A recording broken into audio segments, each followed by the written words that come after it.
Santa Teresa era histérica? Esse questionamento, que já foi o de muitos, aparece no artigo A Lição de uma Santa, de Otto Maria Carpo, publicado no seu livro, primeiro livro de ensaios em português, chamado A Cinza do Purgatório, dos anos 40. Eu sempre recomendo esse livro aos meus amigos e dois deles, independentemente, acabaram me mandando o mesmo questionamento, porque acharam, depois da sua leitura, que Carpo estaria defendendo a tese de que Santa Teresa d'Ávila seria histérica, né? E que, portanto, toda a sua mística, né? Todas as suas visões do inferno, toda a sua descrição das moradas da alma, tudo isso aí seria uma mentira, né? Seria uma invenção da cabeça de uma mulher doente, de uma mulher histérica. É evidente que Carpo não diz isso. Isso, em parte, é por causa do estilo dele, né? Carpo escrevia num estilo muito musical, ele gostava de contrapor ideias diferentes e, no final, induziam a solução, mas tudo isso colocado de uma forma bastante sutil que induz o leitor despreparado a certos erros, né? Essa forma musical ela é colocada porque realmente as partes dos seus artigos, muitos deles, né, correspondem a movimentos, né, de música clássica. Então, é um autor interessantíssimo, né, que, evidente, cometeu erros de julgamento, como todos, né, os críticos literários cometem, mas jamais cometeria um erro grotesco desses, né. Nesse artigo, de fato, ele cita um padre, né, jesuíta, Padre Han, que hoje é praticamente desconhecido, eu mesmo nunca li nada desse padre, e jamais saberia da sua existência se não fosse por esse artigo, que diria que Santa Teresa era histérica, né? Mas a vida mística de muitos santos é contestada do mesmo modo, né? 20 anos depois de Carpo ter escrito esse livro, Michel Foucault, na sua História da Sexualidade, vai dizer que vários santos, né, na verdade, eram histéricos, né, e as suas experiências místicas seriam uma sexualidade reprimida, etc. Né?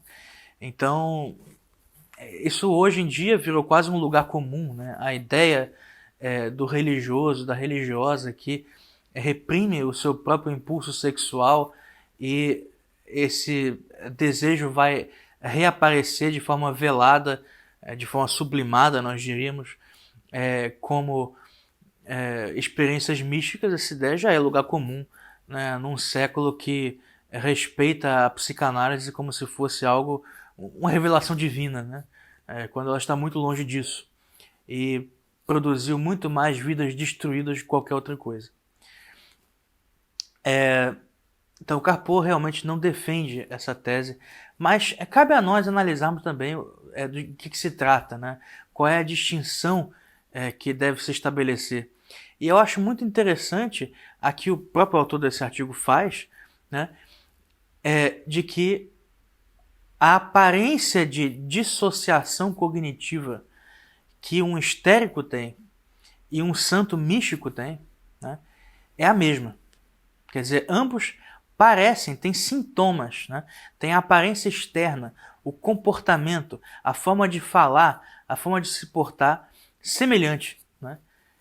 E ambos parecem, né, padecer de ilusões, alucinações, etc.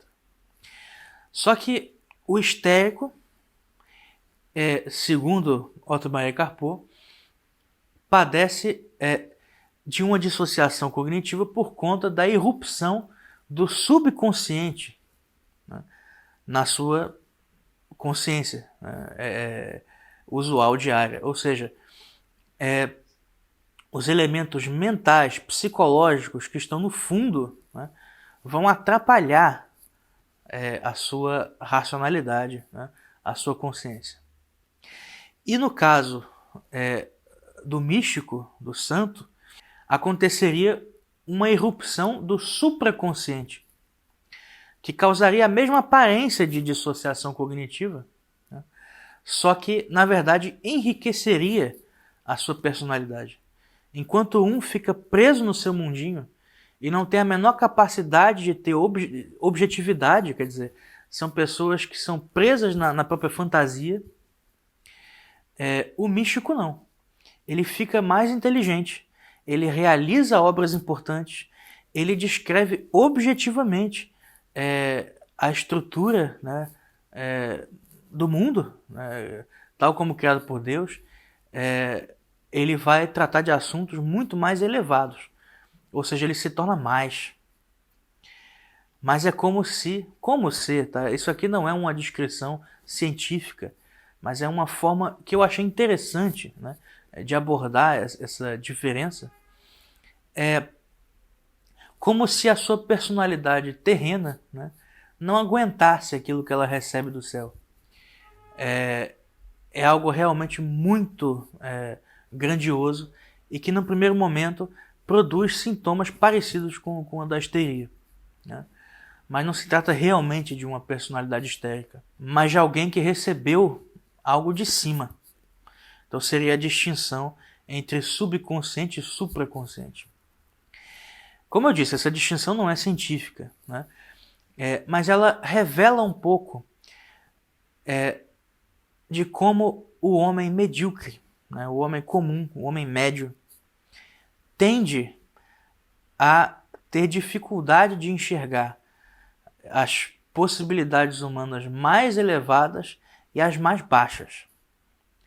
Um santo é tão incompreensível para o homem medíocre como um demônio, um crápula, um psicopata. A maldade de um torturador, né, de um assassino em série, ou de uma pessoa que tem prazer em corromper as almas, né, de um satanista, de alguém que faz sacrifícios humanos.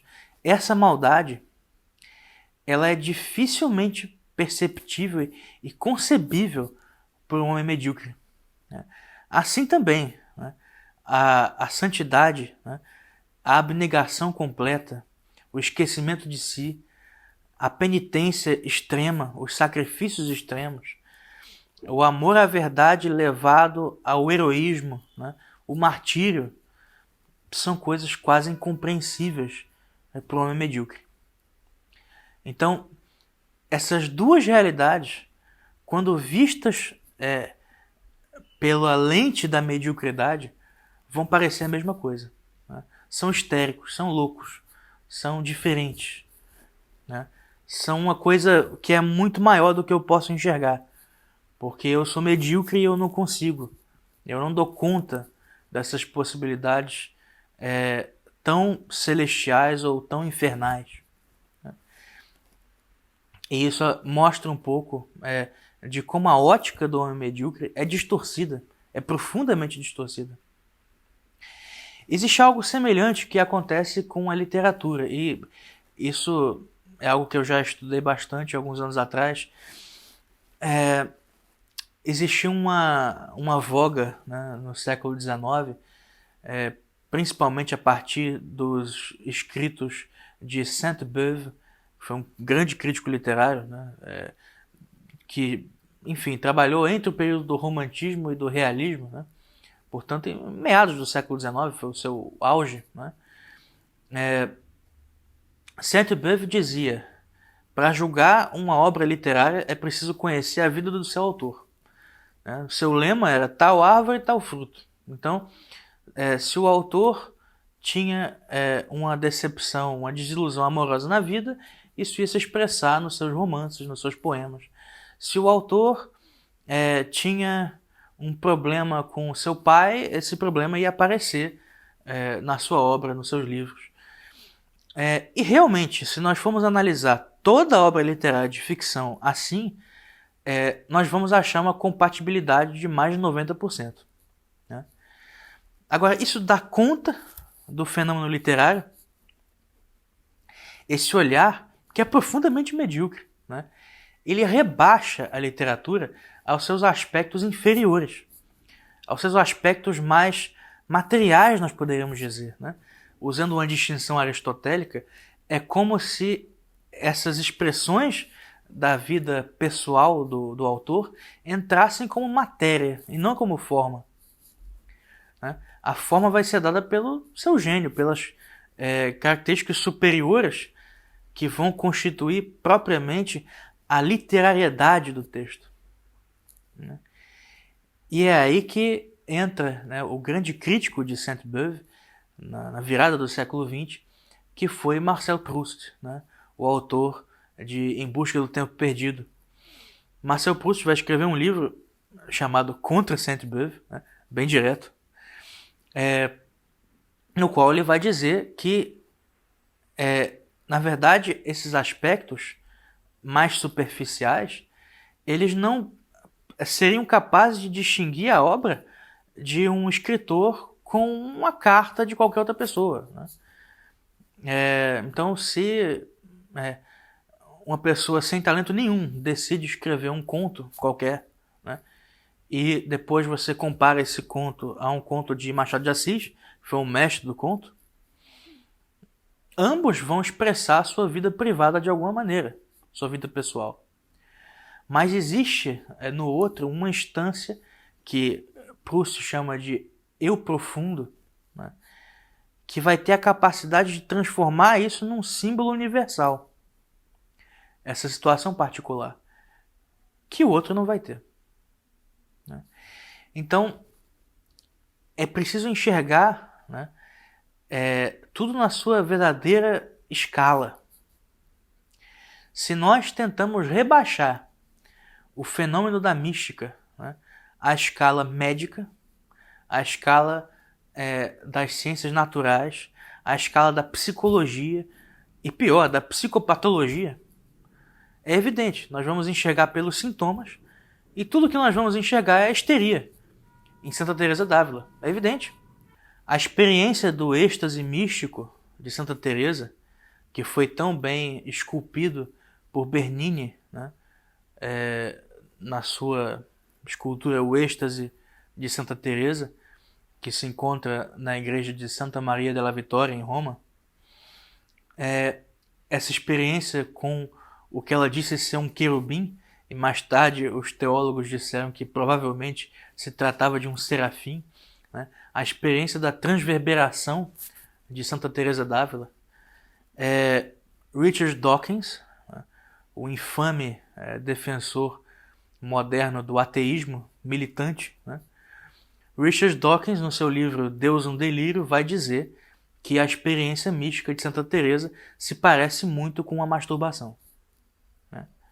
Então é evidente que esse homem, né, que esse idiota, né, não tem a menor capacidade de colocar a experiência de Santa Teresa na sua escala verdadeira, né, porque sequer compreende a objetividade das realidades metafísicas, né, que sequer cogita, né, a possibilidade da existência de anjos, né, quanto mais da experiência da transverberação, que ele não tem a menor ideia do que seja, né. Então, é disso que o artigo de Otto Maria Carpo trata, e trata muito bem. Mostra como o homem medíocre não possui as lentes corretas para tratar do fenômeno da mística, né, e que certas realidades só podem ser compreendidas quando colocadas nos seus próprios termos, né. Eu vou mostrar para vocês um trecho desse artigo que ilustra muito bem a forma como Carpo enxerga a superioridade dos santos em relação a toda a cultura. Nada mais interessante que observar as coisas que são tomadas a sério pelos nossos contemporâneos, se eles são ainda capazes de levar alguma coisa verdadeiramente a sério.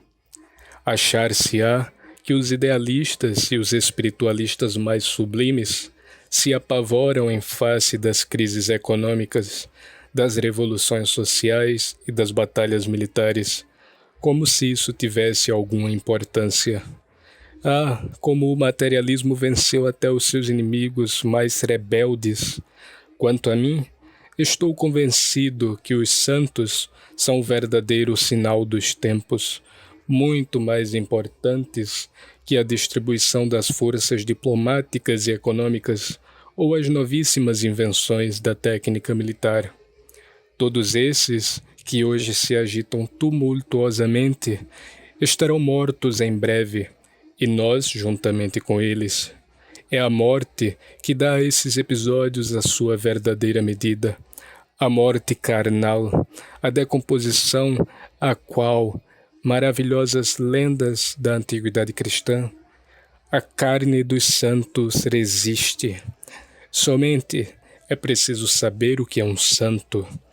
Os santos não são acessórios de crenças passadas, nem figuras de gesso inexpressivas. O santo é um homem que possui a graça de levar o mundo mais a sério do que ele o merece. Tão a sério que o seu caminho para o céu passa precisamente por este mundo. Levar o mundo a sério é a lição dos santos.